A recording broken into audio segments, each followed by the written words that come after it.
Sebentar lagi akan berlangsung pertandingan akhir ceria Popstar di Pusat Penyiaran Asia di Bukit Jalil.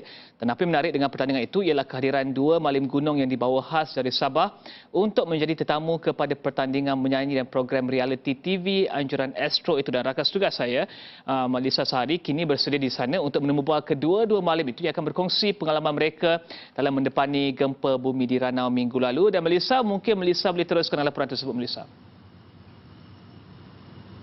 Terima kasih Rizal Zulkafli langsung dari studio. Seperti yang kita tahu, insiden 7.15 pagi tanggal 5 Jun 2015 pastinya masih kekal segar di ingatan seluruh rakyat dunia dan pastinya beri kesan besar kepada penduduk negeri Sabah, terutamanya kepada malim gunung. Dan seperti kita tahu, mereka bukan mahu mengejar nama, pangkat dan sebagainya, tetapi tugas mereka ini bukan mudah kerana mereka terpaksa memapah, mengusung dan juga membawa mangsa yang terkorban ini untuk keluar ke tempat yang lebih selamat.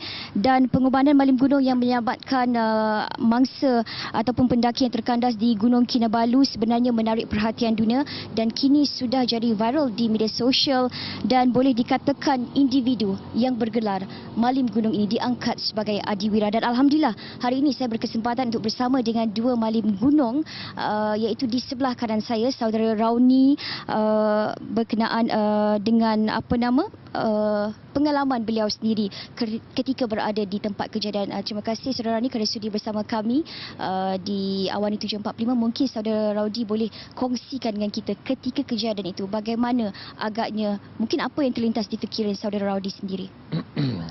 Sebenarnya masa itu sebelum kejadian, saya dengan pelancong saya, dua orang dari Spanyol, dalam perjalanan turun biasanya dari puncak, and then semasa tengah mengambil gambar pemandangan sekeliling tu, tiba-tiba berlaku satu gegaran diikuti dengan dentuman dari bawah Gunung Kinabalu dan diikuti dengan runtuhan salah satu puncak di atas Gunung Kinabalu itu berada di depan mata saya sahaja. Dan seperti yang kita sudah sedia maklum, pendaki pastinya akan diberi satu latihan khas. Dan telah diberi arahan oleh pihak malim gunung sendiri sekiranya berlaku apa-apa sahaja kemungkinan di atas gunung ataupun di kaki gunung sebaliknya. Pada ketika kejadian, bagaimana keadaan pendaki itu sendiri? Adakah menggelabah ataupun berada di luar kawalan? Agaknya mungkin saudara Raudi boleh kongsikan juga kepada kita. Perasaan mereka masa itu yang saya tengok, mungkin mereka itu sendiri macam saya juga. Maksud saya pun sebenarnya sangat-sangat takut pada masa itu. Sebab benda ini tidak pernah berlaku dengan saya. Saya bekerja dengan malim gunung dari tahun 2000 sampai sekarang. And then tiba-tiba insiden ini berlaku dan sangat menakutkan saya lah. Dan masa itu pelancong saya itu, dia agak panik juga seperti saya. Tapi dalam keadaan yang sama, saya mententramkan mereka sambil membawa di satu tempat yang lebih selamat. Mungkin boleh ceritakan juga dengan kita keadaan tempat yang bagaimana ketika itu? Adakah di bawah pokok ke, ataupun memang batu-batu sudah bertaburan di sekeliling ataupun di sekitar kejadian, bagaimana?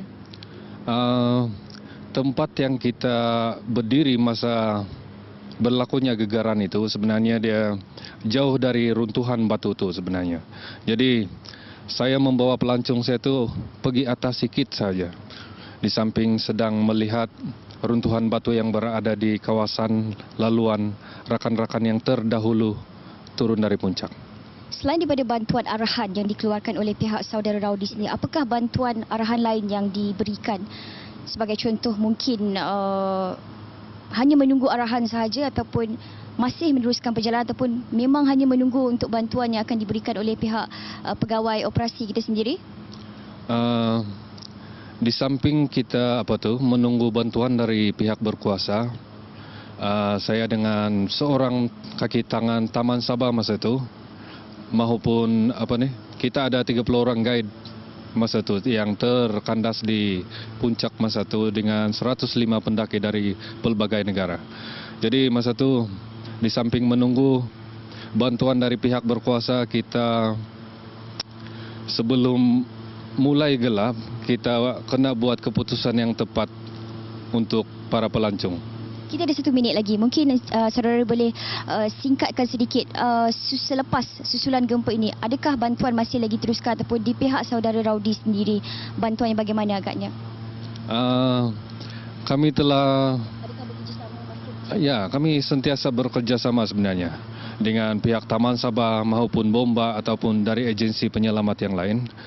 Dan dalam masa yang singkat di samping sebelum menjadi gelap di kawasan gunung masa itu, kami terpaksa buat keputusan sendirilah untuk turun daripada mati menunggu di sana. Bagus kita mati mencoba di leluan baru yang kami bina dengan rekan-rekan yang lain. Pastinya itu merupakan pengalaman emas ataupun pengalaman yang tidak sesekali akan dilupakan oleh pihak saudara Raudi sendiri. Ini pastinya sangat ngeri dalam hidup saya lah. Sampai sekarang yang saya sampai di KL ini pun saya masih terhoyong-hayang, macam terasa lagi gegarannya di sini. Sebenarnya itu saja yang mungkin saya boleh kongsikan kepada anda. Tapi sebelum itu mungkin saya boleh kongsikan sedikit. Setelah bersiaran sebenarnya 6 minggu, tinggal beberapa jam lagi sebenarnya debaran untuk mengetahui siapakah peserta Cilik Ceria Popstar musim ketiga yang berlangsung beberapa jam lagi. Dan sebenarnya untuk pengetahuan semua, sebahagian daripada jumlah kutipan undian SMS Ceria Popstar yang diterima hari ini akan disumbangkan ke tabung bencana negeri Sabah. Dan sampai di sisi pertemuan kita terus saja bersama Rizal di studio. Silakan Rizal. Terima kasih Melissa Sehari yang ketika ini berada di AABC di Bukit Jalil, dan seterusnya kita teruskan dengan laporan yang dalam negara.